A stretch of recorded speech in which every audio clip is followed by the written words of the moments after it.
Okay, back to where I left off at. As you can see, it does give me 7 cases and 10 key number topics and one trial court order and one statute.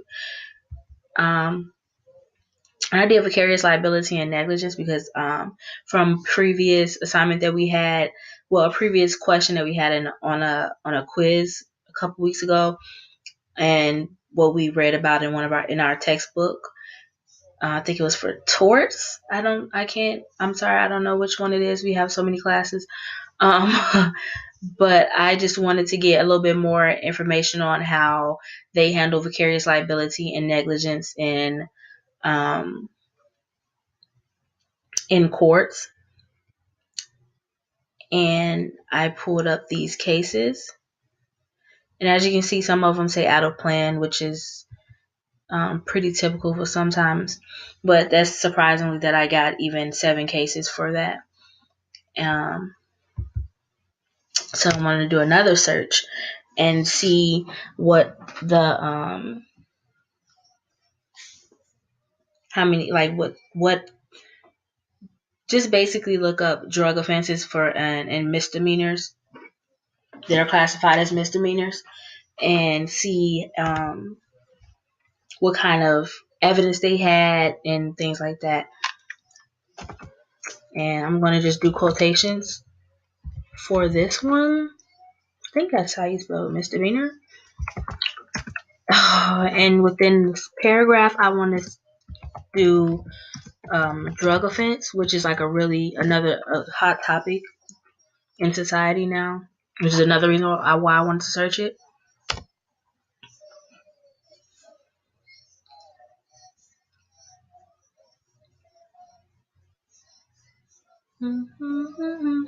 And this one came up with 20 cases. I don't know if you guys can see that.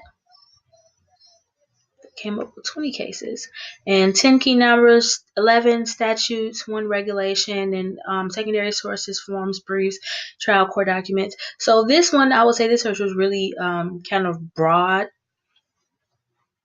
and straightforward, unlike the first two that I just did. This one is kind of broad and just basically picks up, whatever. Because I'm pretty sure there are a lot of drug cases that go on in Illinois.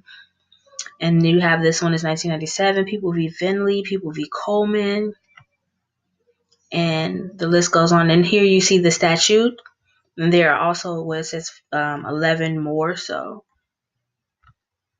and then regulations, licensure. Wow, I can't talk. Licensure of persons who have been convicted of a crime. So people who have been in, where you see it says felony or any sex, narcotics, or drug offense, whether felony or misdemeanor in Illinois, things of that nature.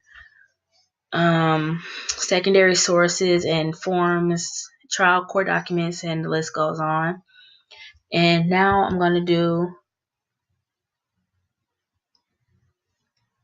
my final search, which is something that we've been talking about in criminal procedure.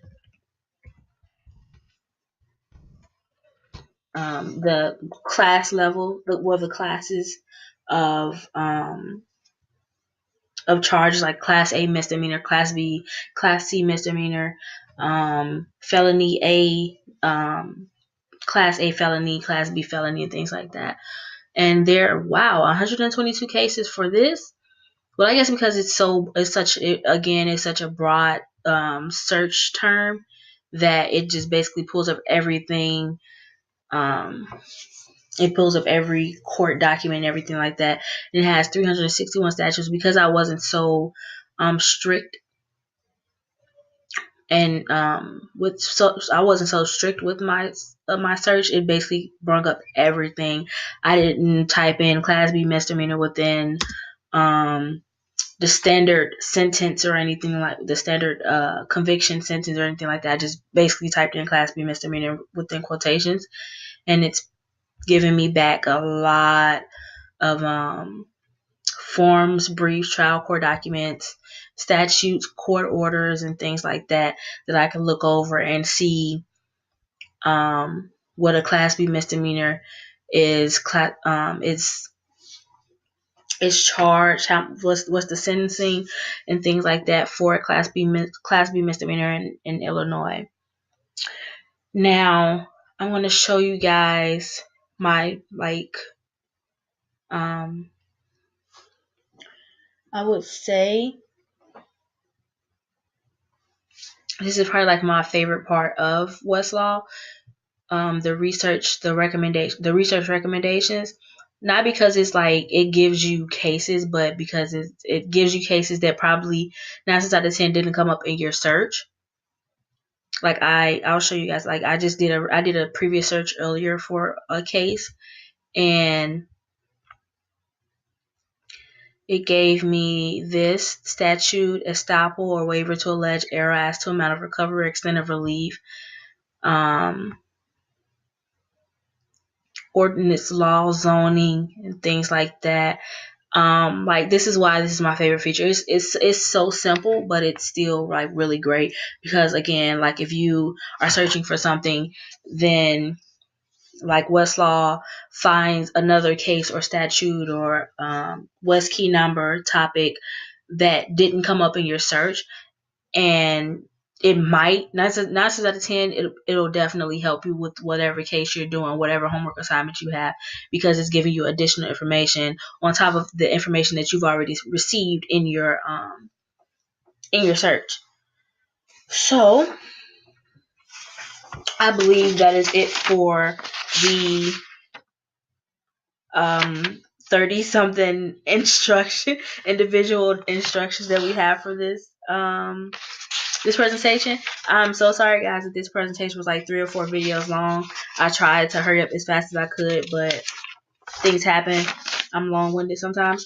But anyway, now that I've finished this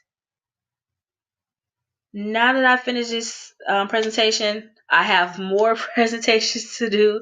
I have more homework for other classes to do, and it's only 11 o'clock. I don't know if you guys can see that time, but it's only 11 o'clock. And I still have to get all this majority of the other homework done and still be able to get up in time for work in the morning. Typical college life. But yep, that is the end finally of this presentation. Hopefully you guys don't sit here and read and watch all 2 or 3 videos, because I can't do it. Best of luck to you. Anyway, good night.